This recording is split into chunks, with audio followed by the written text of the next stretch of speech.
역사에 둘러싼 유행이 있는데 이런 것들은 결국 실격의 역사가 아니겠느냐. 첫 번째 유행은 이제 주로 중심으로 말씀드리겠는데요.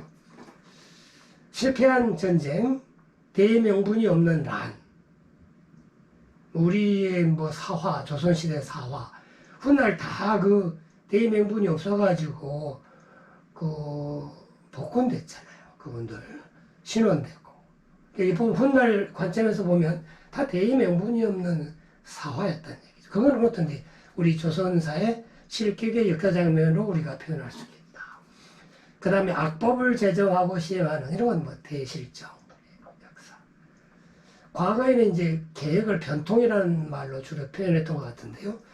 그런 이제 반개혁적인, 반변통적인 사례 이런 것도 실정의 역사다. 오늘날로 치면 이제 대중인기 영합정치, 그렇죠. 뭐 우리 지금 문재인 정권 말기입니다만 아주 뭐 대중인기 영합적인 정치를 지난 4년 동안 해왔죠.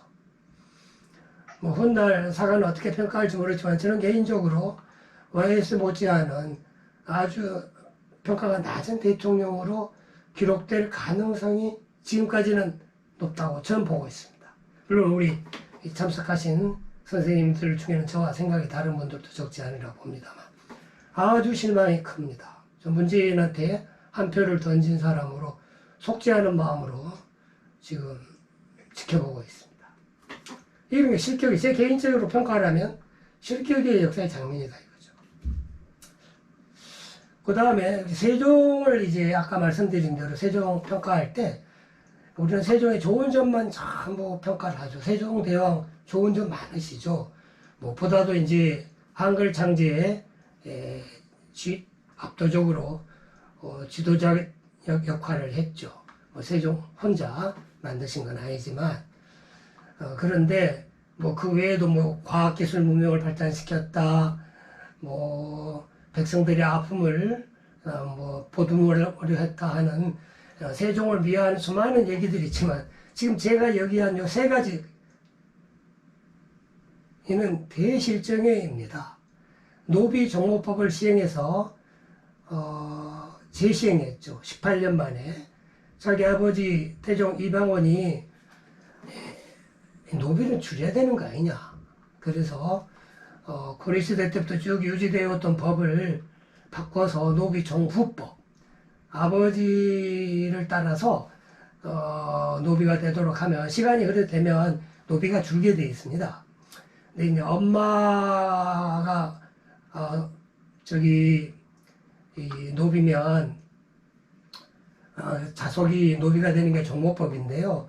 사실 그 양반들, 대감, 영감, 양반들이 뭐 본처 외에 수많은 처첩을 거느리지 않습니까?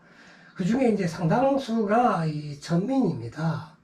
그분들하고 양반, 대감하고 그냥 그 처첩으로 있던 종이 애를 낳으면 대감 자식도 노비가 되는 그런 시기였어요. 그러니까 노비가 늘 수밖에 없죠.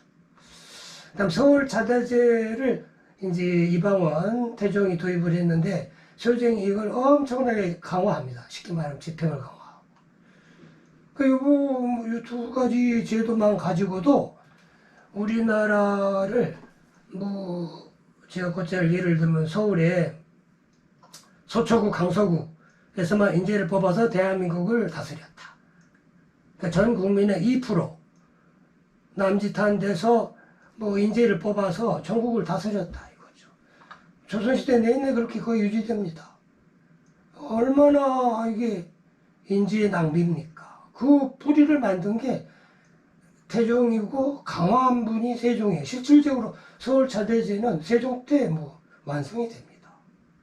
그 노비종목법도 갑오경장으로 19세기 중후반에 노비들을 해방하고 노비가 줄기 전까지 전체 우리나라 사회 인구의 30%, 35%가 노비인데 세종 때만 해도 전체 인구의 10%가 안 됐습니다. 세종 때문에 제가 계산해 본 바에 의하면 2천만 명의 우리의 선조들이 노비로 살았어요. 지금 정권, 뭐 우리 과거에 노무현 정권 인권 정부 아닙니까? 지금 엄청나게 강화, 인권을 그렇게 중시하는 이 정부 정권이 들어섰는데도 인권을 완전히 무시한 군주가 세종입니다. 철저하게 무시한. 세종에 대해서 재평가를 엄두도 못 내고 있습니다. 그 다음에 이제 부민고소금지법. 뭐 이거는 부민이란 것은 그 사또 밑에 있는 뭐 주민이라든가 일반 평민들을 합쳐서 이제 지칭한 이름인데요. 뭐 노비도 다 포함됩니다. 그 이분들이 사또를 고발을 못하게 돼 있어. 사또가 아무리 나쁜 짓을 해도 그 사또의 잘못을 추궁할 수 없게 만든 사람이 세종입니다. 지금 여러분 한번 생각해 보십시오. 요 세 가지 제도로 이 조선시대의 인재 풀을 엄청나게 줄이고 조선시대 인구의 압도적인 다수가 노비가 되게 하고 노비가 되면 노비의 3분의 1은 늘 도망 상태였습니다. 누가 노비로 살고 싶어야 합니까? 다 자기 그 지역을 벗어나면요 성씨 바꿔가지고 평민인 척 합니다. 조선시대 인구조사가 주기적으로 합니다만 정확도가 엄청나게 떨어집니다. 조선시대 인구를 믿을 수가 없어요. 노비들이 전체 인구의 3분의 1이 훨씬 넘는데 그 노비들이 제대로 조사에 응하겠습니까? 그렇게 만든 사람이 세종입니다. 인구조사, 통계조사, 과학적인 그 경제정책, 재정정책 그 뿌리를 기관을 흔들어 버렸어요. 노비들은 납세자가 아닙니다. 군대도 안 갑니다. 세종이 죽고 나서 임진왜란이 발생하지 않습니까? 임진왜란도 우리가 알고 있는 의병들 다 노비입니다. 초기에 노비들은 군대를 안 가니까 노비가 의병이 등장할 수가 없죠. 나중에 자기 주인이 땅을 빼앗기고 자기 주인이 잡혀가고 하니까 자기 주인과 함께 일본 놈하고 대항해 싸운 게 의병들 아닙니까? 우리 안 가르칩니다. 조선시대 공무원들 8알이 다 노비가 공무원을 했습니다. 대를 이어서. 쉽게 말하면 지금 그 9급, 8급 공무원들은 대를 이어서 노비들이 공무원을 했어요. 과거에서 뽑은 공무원들은 전체 공무원의 몇 프로 안 되죠. 그렇죠? 우리 노비들이 공무원 하니까 얼마나 부정부패가 심했겠습니까? 우리 초등학교, 중학교, 고등학교에서 그런 거 배웠습니까? 안 가르치죠. 우리 역사학자들 직무유기라고 좀 봅니다. 그러면서 세종은 성공이라고 그러고 있어요. 조선사회가 부패했다. 부패한 그 이면에 공무원의 8알, 9알이 전부 노비입니다. 안 가르칩니다. 그리고 세종은 지성사대주의, 사대주의란 말 앞에서 그냥 사대주의도 지성사대주의를 하셨어요. 석국체제를 완성해가지고 세종 이후로 조선의 뭐 관리들과 임금은 자주독립이란 말을 꺼낼 수가 없습니다. 어전회의에서 자주독립이란 말을 찾을 수가 없습니다. 조선왕조실록 아무리 들춰도. 그렇게 만든 사람이 세종입니다. 그리고 조선시대 내내 성분으로 주황받다 보니까 그 세종이 만든 이 세 가지 법제 이것을 바꿉시다라는 말을 할 수가 없어요.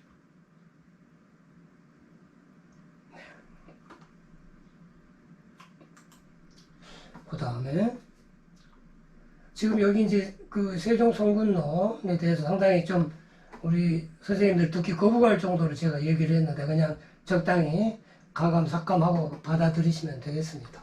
저는 그냥 세종을 못 잡아서 미친놈이구나 이렇게 생각을 하셔도 좋습니다. 그런데 요거 이제 우리나라 전체 인구인데요.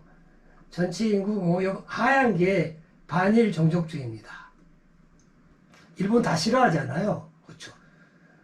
뭐 반일 민족주의라고 해도 됩니다. 뭐 여기 있는 선생님들 포함해서 저 포함해 상당수가 다 요 하얀 거 안에 들어갈 수 있다고 저는 봅니다. 그렇죠? 근데 이제 친일파 또 일본을 좋게 생각하는 분들도 있죠. 요 나머지 부분. 그 다음에 이제 요 초록색이 세종성군론자이고요. 요 노란색은 친중사대주의론자. 그렇죠. 그러니까 조선시대 때 국민 다수가 친중파였죠. 사대주의. 세종 마냥 아니고 대다수가 중국을 상국으로 모셨으니까. 오늘날도 중국과 친하게 지내야 된다. 친중파가 적지 않죠. 이런 분들. 요게 이제 녹색 요 부분이 세종을 성군이라고 생각하는 분들 많죠. 우리 국민 대다수가 세종은 성군 이렇게 지지하고 저같이 얘기한 사람 이영훈 교수도 아직 소수파라고 봅니다. 그래서 이제 여기 이제 표시한 부분들이 가린 요 A라고 표시한 부분은 요 자주색 부분이죠. 요 자주색은 반일 종족주의도 부정하고 세종 성군론도 부정하고 친중 사대주의론도 부정하는 이영훈 교수 같은 사람들이 요 흑색으로 표시한 부분, 그렇죠? 네. 아까 이 시간이 흐르면서 이런 분들이 늘 것인가 줄 것인가 한번 생각해 보자고 그랬죠. 그렇죠. 앞으로 시간이 흐르면서 세종 성군론에 이제 지지하는 사람들이 줄어들지도 모르죠. 우리 역사학자들이 역사를 재인식하고 저나 이용훈 교수 같은 사람들의 얘기가 조금씩 스며들기 시작하면서 요 달걀 모양 녹색 부분이 줄어들고 그 다음에 이제 중국이 지금 시진핑 주석이 좀 이상하게 나와서 친중파들이 앞으로 이렇게 좀 더 많이 더 줄어들 가능성도 있죠. 요것도 요 달걀도 줄어들고 세종 성군론자도 줄어들고 반일 종족주의론자 이런 사람들이 이제 앞으로 일본에 대한 인식, 우리가 한일 관계에 대한 과거사 이런 것들을 조금 더 알게 되고 하면서 반일 종족주의론자들도 이 하얀 면적도 조금 줄게 될지도 모르죠. 그렇게 되면 전체적으로 요 흑색으로 표시된 반일 종족주의도 아니고 세종 성군론을 지지하지도 않고 중국을 그렇게 좋게 생각하지도 않는 이런 흑색 부분인 사람들이 앞으로 저는 개인적으로 조금은 더 늘어나지 않을까. 지금은 이용 같은 사람은 아주 그냥 잡아 못 죽여서 혼내야 될 놈, 그냥 우리나라에 가장 제일 먼저 땅속으로 파들어가야 될 일본 순위 같은 사람으로 이용 교수 같은 사람이 지적될 수 있겠습니다만 앞으로 우리가 역사를 조금 더 제대로 알고 그렇게 되면은 요 흑색 면적 이러한 부분들이 우리 사회에 조금은 더 늘어나지 않을까 저는 그렇게 봅니다. 나머지는 적당히 이렇게 보십시오. 나는 어디에 속할까 이제 그런 부분집합들을 설명하고 있는 내용들입니다. 그 다음에 한일 격차의 이제 역사적 접근이다. 그래서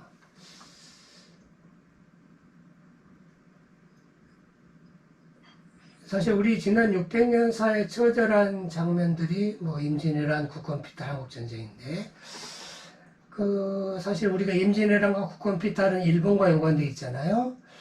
그러면 왜 우리가 임진왜란들을 일방적으로 당했을까? 국권은 왜 지금부터 110여 년 전에 왜 우리는 나라를 빼앗겼을까? 그런 국력 격차가 이제 커졌기 때문인데 왜 국력 격차가 커졌을까? 국력 격차는 어떻게 바뀌어 왔을까? 우리는 알고 있을까? 막연히 우리는 알고 있죠. 그렇죠. 국력 격차가 발생하는 요인들은 이제 인구나 생산성 차이, 제도 정책의 차이가 아닐까. 그 다음에 세종대 이후에 격차가 확대되어 왔다. 어떻게 말하면 세종의 시발점일까? 사실 우리는 110여 년 전에 국권피탈 하면 맨 처음에 떠올린 사람이 을사오죠. 경순칠적 이런 사람들이죠. 이완용, 박재순도. 근데 사실은 역사를 잘 공부해보면 이 사람들은 솔직히 약간 억울한 측면도 있지 않을까? 이완용, 박재순에 대한 변명을 하는 사람이 뭐 지금도 없지 있습니다만 앞으로 더 나타날지도 모르겠다. 우리 조선 패망의 원인, 한국 독립의 배경을 우리는 제대로 연구하고 또 교육하고 있을까? 또 그 다음에 2년 전 되겠습니다. 벌써 한일 갈등이 굉장히 심화되고 있는데 반일 종족주의 배경이 있고 우리 어떻게 봐야 될까? 네, 이게 처음 보시죠? 제가 만든 표입니다. 근데 아직은 이제 실현 단계고요. 아직 논문으로 어느 저널에도 실지를 못했습니다. 실해야지 하면서 미루어지고 있는데요. 이게 뭐냐면 요 전체가 이게 지금 918년 고려 창건 때부터 오늘날까지니까 대략 그 1100년 사이 일본의 국력을 100으로 보면 우리 한반도에 있는 국가의 국력은 어떻게 됐을까? 이 똥색으로 표시한 부분이 우리의 국력인 겁니다. 그러니까 지금 한참 얘기를 했던 세종이 이 1418년부터 1450년까지 권좌에 계셨잖아요. 그런데 그때 사실 우리 그 세종 때는 우리 조선의 국력이 일본의 한 40%? 그쵸. 1418년 요쯤 되죠. 50% 가까이 됩니다. 그쵸. 세종이 조금 더 커졌다가 그 후로 추세적으로 쭉 줄죠. 국고피 따르는 1910년까지. 그렇죠? 그러면 그러니까 1910년 무렵에는 일본의 7%, 8%. 세종 때 50% 가까웠던 국력이 나라를 이룰 때는 일본의 7%, 8% 수준까지 떨어진다. 그렇죠? 그 다음에 이제 일제강점기 때 조금 회복했다가 우리가 지금 이렇게 빠르게 회복하고 있어요.